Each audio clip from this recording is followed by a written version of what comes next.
지난 2주 동안에 저는 5월달 가정의 달을 맞이하여 행복한 가정, 그리고 또 행복한 가정 10계명이라는 주제를 가지고 말씀을 나누었습니다. 오늘은 우리들의 가정을 지키는 것들에 대하여 같이 말씀을 드리겠습니다. 가정은 하나님이 만드신 최초의 제도입니다. 하나님의 창조의 완성은 아담이 아니었습니다. 아담을 만들고 난 다음에 그 돕는 배필을 만들어 주었습니다. 그 배필을 보자마자 아담이 소리쳤습니다.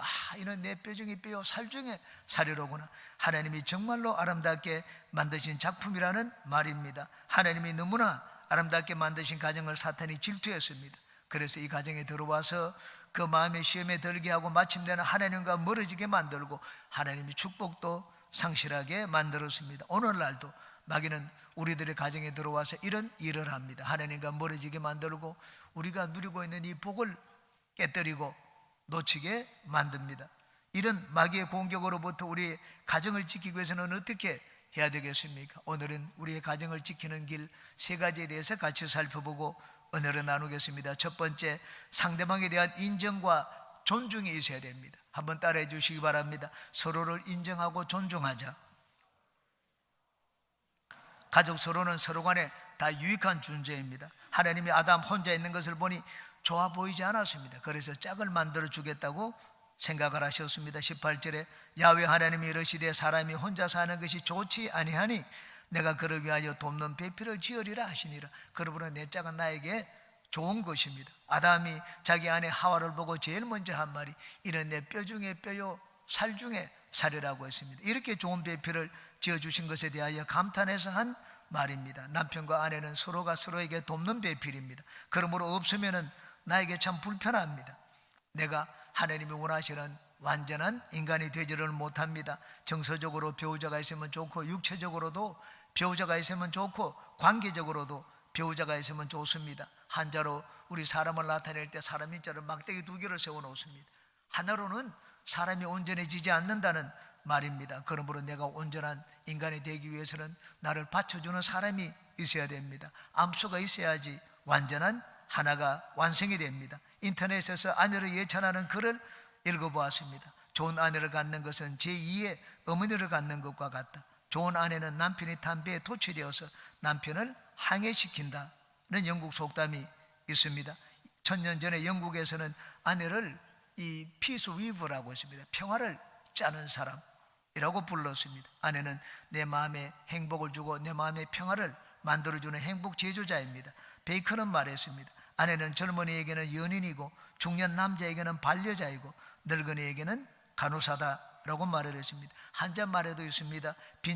빈천지교 불가망 조강지처 불하당이라고 했습니다. 내가 가난할 때 사귄 친구는 절대로 잊어서는 안 되고 가난할 때 의지하며 살아온 아내는 버려서는 안 된다는 말입니다. 평생 함께 살아온 아내를 귀하게 여기라는 말입니다. 아내도 마찬가지입니다. 남편을 존경하고 가정에서 남편의 권위를 인정해야 됩니다. 특히 자녀들 앞에서 남편을 무시하면 안 됩니다. 하나님은 남자를 먼저 지으셨습니다. 하나님은 남자를 가정의 머리로 두셨습니다. 그러므로 가정을 하나님의 복이 많은 가정으로 만들기 위해서는 가정에서 남편의 권위가 세워져야 됩니다. 아내는 남편을 존경하고 칭찬하고 남편에게 항상 용기를 심어주는 아내가 되어야 됩니다. 여러분 유대인 탈무드에 보면은 제일 많이 등장하는 랍비 이름이 있습니다. 랍비 아키바입니다. 랍비 아키바는 원래 그런 학자가 아니었습니다. 어느 부잣집에 무섬으로 들어갔습니다. 그런데 그 부잣집 딸과 사랑을 나누게 되었습니다. 그 부잣집 아버지가 이런 모섬이 자기 딸과 결혼을 하는 것을 보니까 심히 못마땅했습니다. 그래서 그들은 내쫓았습니다. 이 둘은 나가서 멀리 다른 곳에 가서 서로가 결혼을 했습니다. 같이 살다 보니 이 부인이 참 이 아키바 자기 남편이 너무 무식한 것이 너무 안타까웠습니다. 너무 못마땅했습니다. 당신은 너무 무식합니다. 공부를 하세요. 지금부터 배우라고 했습니다. 나이가 40이 넘었습니다. 40이 넘은 내가 지금 무엇을 배워서 무엇을 하겠느냐고 했습니다. 그래서 양을 치면서 양치는 일로 세월을 보내고 있었습니다. 어느 날 목이 말라 겨울에 물을 마시러 갔는데 그 물을 마시면서 앞에 보니까 거기 바위가 있었습니다. 물이 똑똑똑똑 떨어지는데 바위 구멍이 아주 크게 펴 있는 것을 봤습니다. 그것을 보고 이 아키바는 마음에 느낀 바가 있었습니다. 야, 이 돌도 이 바위도 물이 한 방울씩 떨어지니까 이렇게 구멍이 나서 바위가 뚫릴 수가 있구나. 난 지금 늦었다고 생각하지 말고 지금부터라도 새롭게 시작을 하자. 그래서 그때부터 공부를 하기 시작을 했습니다. 그 후에 이스라엘 역사의 가장 위대한 랍비가 되었습니다. 바로 그 아내의 덕분이었습니다. 하나님이 만들어주신 가정의 행복을 지키기 위해서는 서로가 서로의 존재감을 인정해 주어야 됩니다. 존경하고 칭찬하며 격려와 용기를 아끼지 말아야 됩니다. 남편이나 아내는 서로가 서로를 대할 때 당신은 나에게 가장 좋은 짝이다, 당신 같은 이 아내와 남편은 없다, 그런 마음과 태도를 가져야 됩니다. 두 번째, 가정을 지키는 것은 용서와 사랑입니다. 한번 따라 하시기 바랍니다. 용서하고 사랑하자. 가정은 쉼과 안식이 있는 곳입니다. 행복한 가정은 편안한 가정입니다. 하루를 살면서 집을 나섰지만 다시 빨리 돌아가고 싶은 곳이 가정입니다. 왜냐하면 가정이야말로 나를 편안하게 만들어주기 때문입니다. 가정이 편안한 것은 가족들이 나를 있는 그대로 받아주기 때문입니다. 용서의 기초는 상대방을 있는 그대로 받아주는 것입니다. 능력이 모자라도 그냥 받아주고, 돈을 많이 못 벌어도 그냥 받아주고, 공부를 못해도 집에 가면 그냥 받아주고, 내가 장애가 있더라도 집에 가면 그냥 받아줍니다. 용서가 무엇입니까? 나를 나무라 하지 않고 따지지 않고 그냥 받아주는 것이 용서입니다. 우리는 누가복음 15장에 돌아온 탕자 이야기를 잘 압니다. 탕자가 집에 돌아오자 아버지는 자기 아들을 막 있는 그대로 받아주었습니다. 더러운 옷을 입으니까 얼마나 냄새가 납니까? 돼지를 쳤기 때문에 온몸에 돼지 냄새가 납니다. 그런데도 막 더럽다고 하지 않고 품에 안아주었습니다. 키스를 해주었습니다. 이 큰아들은 집에 돌아와서 아버지가 그런 이 탕자 동생을 받아주는 것을 보니까 심히 못마땅했습니다. 아버지가 얘기를 했습니다.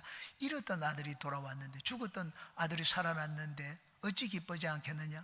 먹고 즐거워하자, 그렇게 말을 했습니다. 여러분, 있는 그대로 우리 가족을 받아주는 것, 바로 그것이 가정이고 가족입니다. 한국과 미국의 문화 중에 다른 것 하나가 있습니다. 이게 방귀입니다. 한국에서는 방귀 뀌는 것을 굉장히 어렵게 생각을 합니다. 예의 어긋나는 것이라고 생각하고, 여성들은 모르는 남자 앞에서 방귀를 뀌는 걸 아주 자제를 합니다. 미국엔 그렇지 않습니다. 방귀는 그냥 쉽게 낍니다. 방귀는 신뢰를 한 것이라고 생각하지 않습니다. 트럼을 하는 건 아주 큰 신뢰를 하는 것입니다. 트럼을 할 때는 다른 데 가서 해야지, 사람 앞에서 트럼을 하면은 아주 가장 심한 결례 중에 하나로 여깁니다.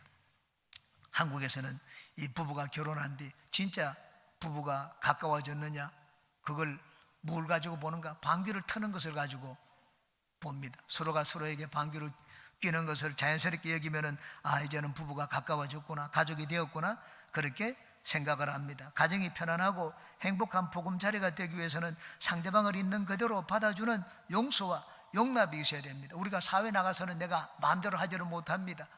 옷을 벗어 던질 수도 없고, 내가 하고 싶다고 해서 내 마음대로 행동을 할 수도 없고 말을 할 수도 없습니다. 그런데 가족끼리 있을 때는 그렇지 않습니다. 내가 자연인의 모습 그대로 가족 앞에서는 보일 수가 있습니다. 그래서 가정이 편안합니다.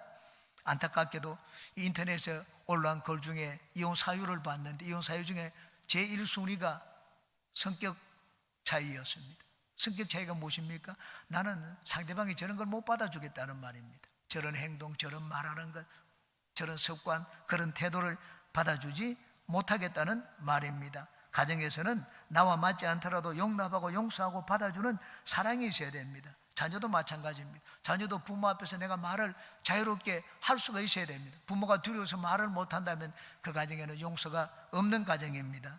쉼과 안식이 있는 가정이 행복한 가정입니다. 그러므로 될 수 있는 대로 가정에서는 서로 비난하고 정죄하면 안 됩니다. 하나님은 우리가 서로 용서하며 살기를 원하고, 마귀는 서로가 정죄하며 비난하며 살기를 원합니다.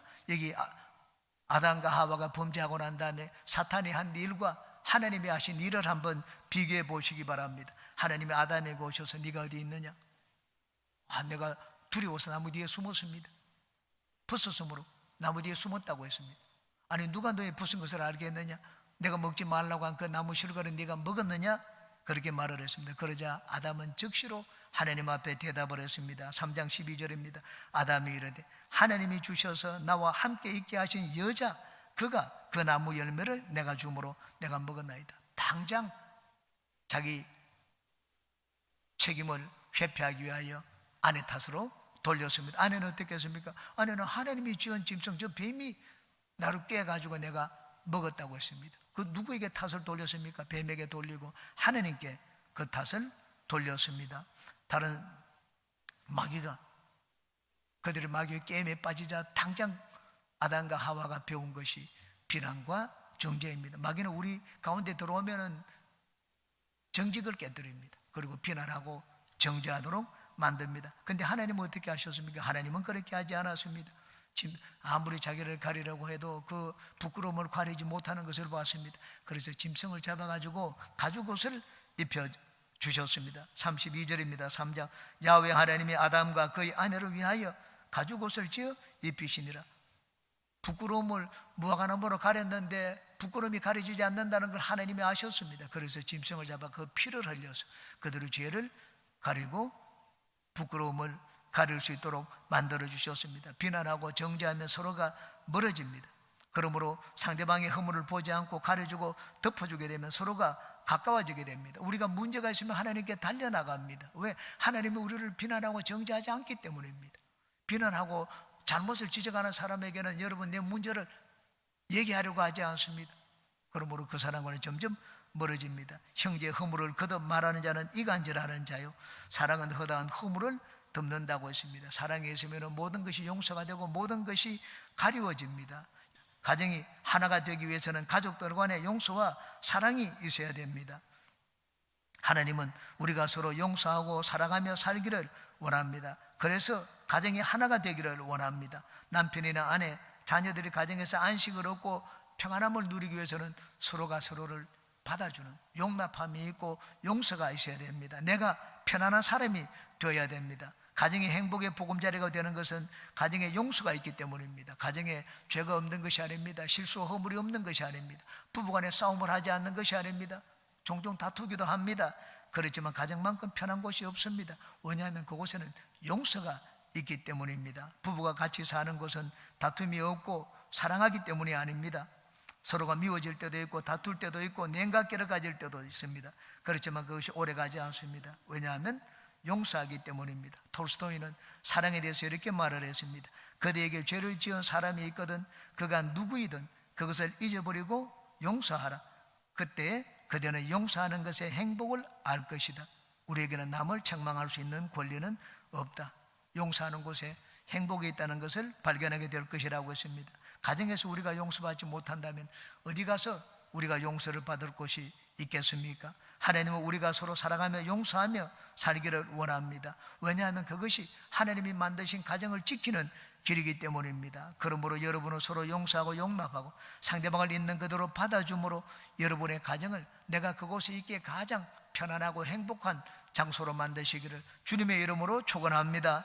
세 번째, 가정을 지키는 것은 하나님의 말씀입니다. 한번 따라 하시기 바랍니다. 하나님의 말씀으로 가정을 지키자.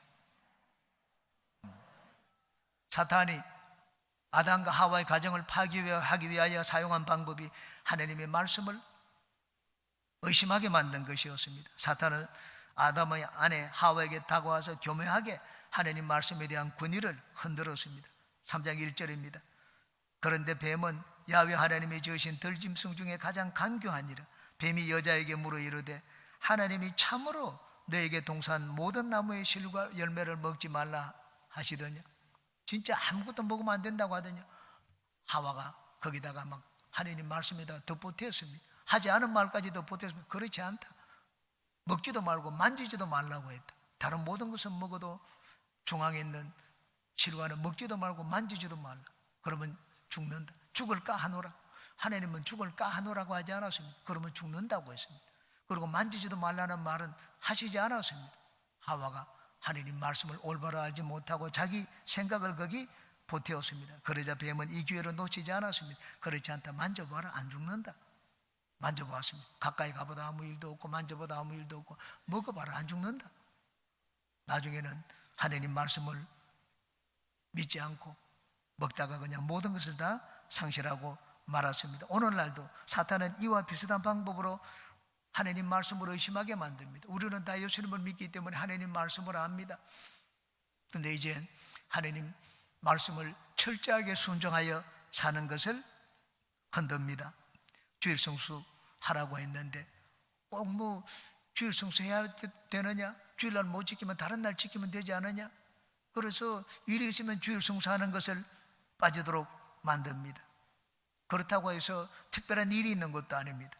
11조 꼭 드리지 않아도 된다고 말을 합니다. 하나님이 내 형편과 사정을 다 아는데 생활비도 부족한데 어떻게 빌려서 11조를 드리겠느냐? 그렇게 합당화시킵니다. 여러분, 성경은 그렇게 말씀을 하지 않았습니다. 성경은 우리에게 이것은 하고 저것은 하지 말고 너무 분명하게 말씀을 하고 있습니다. 우리는 시간 속에 따르기 때문에 시간에 아주 민감합니다. 시간적으로 이렇게 하면 이런 일이 생기는데 이것과 이것 사이에 시간이 짧으면 이게 관계가 있구나 하는 것을 압니다. 그런데 이것과 이것 사이에 시간이 멀면 우리 인간은 지혜롭지 못합니다. 이렇게 하면 나는 안 좋은 일을 당하는데 오늘 이렇게 했다가 오늘 오후에 내가 안 좋은 일을 당해보세요. 아이고 내가 잘못했구나. 이렇게 하면 안 되는구나. 금방 깨닫습니다. 그런데 한 달 뒤에 그런 일이 생겨보세요. 1년 뒤에 그런 일이 생겨보세요. 10년 뒤에 그런 일이 생겨보세요. 내가 한 것하고 10년 뒤에 생긴 일하고는 아무 관계가 없다고 생각을 합니다. 하나님은 이런 일이 있으면 이렇게 된다. 그 사이에 시간을 얘기하지 않았습니다. 왜 하나님이 시간을 얘기하지 않았습니까? 하나님이 우리에게 회개하고 주님께 돌아올 시간을 주기 위해서입니다. 하나님의 긍휼이 풍성한 분이기 때문입니다. 여러분, 시간이 그 중에 없다고 해서 그 짧은 시간에 나에게 아무 일이 생기지 않는다고 해서 하나님 말씀을 어겨도 괜찮다고 생각해서는 안 됩니다. 모세가 이스라엘에게 말씀을 했습니다. 너희들이 가나안 땅에 들어가거든 반드시 하나님이 복을 주실 텐데 너희들이 진짜 하지 말아야 될 것이 있다고 했습니다. 우상을 섬기면 안 된다고 했습니다. 너희들이 복을 받을 때 절대로 우상을 섬기지 말라. 우상을 섬기면 너희들은 반드시 망한다고 했습니다. 그런데 얼마 가지 않아 우상을 섬겼습니다. 솔로몬 왕 때 그렇게 큰 복을 받았는데도 우상을 섬겼습니다. 솔로몬 왕의 아들 때 나라가 두 쪽으로 나누어졌습니다. 남쪽 유다, 북쪽 이스라엘. 북쪽 이스라엘은 얼마 가지 않아서 망했습니다. 불과 200년 또 걸리지 않아 이스라엘이 망했습니다. 그리고 난 다음에 또 130년이 지나지 않아서 남쪽 유다 나라가 망했습니다. 어떻게 보면 이들은 다 강한 나라에 망했습니다. 하나는 아수르에 망하고 하나는 바벨론에 망했습니다. 그 큰 나라가 쳐들어오는데 망하는 것이 당연하죠. 여러분, 결코 그렇지 않습니다. 아주 강대국이 쳐들어왔을 때 하나님이 은혜를 베풀어 주시니까는 기적을 행했습니다. 아수르가 쳐들어왔을 때 히스기야 왕 때 18만 5천 명이 그냥 하나님의 천사가 나타나서 그 자리에서 몰살당해서 왕이 자기 나라로 돌아갔습니다. 이스라엘이 약할 때 하나님을 찾으면 하나님은 항상 하나님의 살아계심을 보여서 이스라엘을 지켜주시고 구원하여 주셨습니다. 그렇지만 우상을 섬기는 이스라엘이 망하리라고 했는데 나중에 보니까 마침내 하나님의 말씀대로 반드시 망하고 말았습니다. 하나님의 말씀은 그냥 이렇게 하라. 그러면 너희들이 이렇게 되고 그렇지 않으면 너희들이 저렇게 된다. 아주 간단하고 단순하게 분명하게 말씀을 하십니다. 우리가 하나님의 말씀을 존중해야 됩니다. 하나님 말씀의 권위를 인정을 해야 됩니다. 하나님 말씀은 내 가정을 지키는 울타리입니다. 하나님이 아담과 하와의 가정을 지켜주고 에덴 동산의 행복을 지키기 위하여 말씀을 주셨습니다. 동산 각종 나무의 실과는 먹지 말라. 그러면 이 모든 것들은 너희 것이다. 그렇게 말씀을 했습니다. 하나님은 오늘날도 우리 가정을 지키는 말씀을 주셨습니다. 하나님이 이스라엘 백성들에게 그들의 가정을 지키는 말씀을 주셨습니다. 신명기 6장 4절 5절의 말씀입니다. 이스라엘아 들으라. 우리 하나님 야훼는 오직 유일한 야훼시니 너는 마음을 다하고 뜻을 다하고 힘을 다하여 내 하나님 야훼를 사랑하라. 너는 마음과 뜻과 내 모든 것을 다하여 너 하나님을 사랑하라고 했습니다. 이것을 내 마음에 새기라고 했습니다. 그리고 너희 자녀들에게 가르치라고 했습니다. 앉았을 때도 가르치고 길 갈 때도 가르치고 누웠을 때도 가르치고 일어날 때도 가르치고 집에 나갈 때 볼 수 있도록 문설주에 적고 들어와서 볼 수 있도록 바깥 문 인방에다가 문설주에 적어 놓으라고 했습니다. 어디서든지 이 말씀을 새겨가지고 길을 갈 때는 어떻게 합니까? 상자에다가 그 말씀을 적어서 이마에 매라고 했습니다. 팔에 차라고 했습니다. 옷에도 새기라고 했습니다.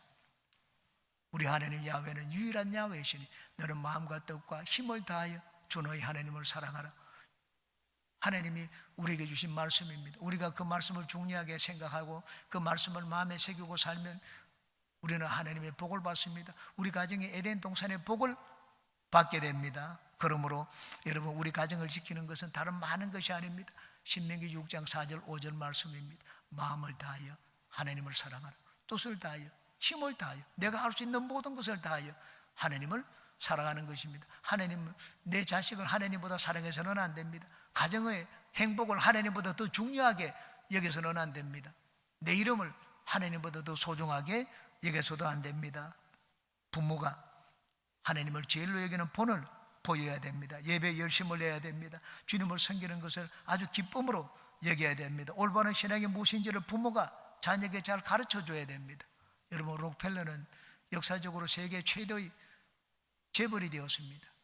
그는 중학교, 초등학교도 제대로 나오지 못했습니다. 4년 중퇴를 했습니다. 그렇지만은 아주 피나는 노력으로 44살에 40대에 미국의 제일 가는 재벌이 되었습니다. 스탠다드 석유 회사의 주식 99%를 소유하는 총수가 되었습니다. 그러다가 53세에 중병이 들었습니다.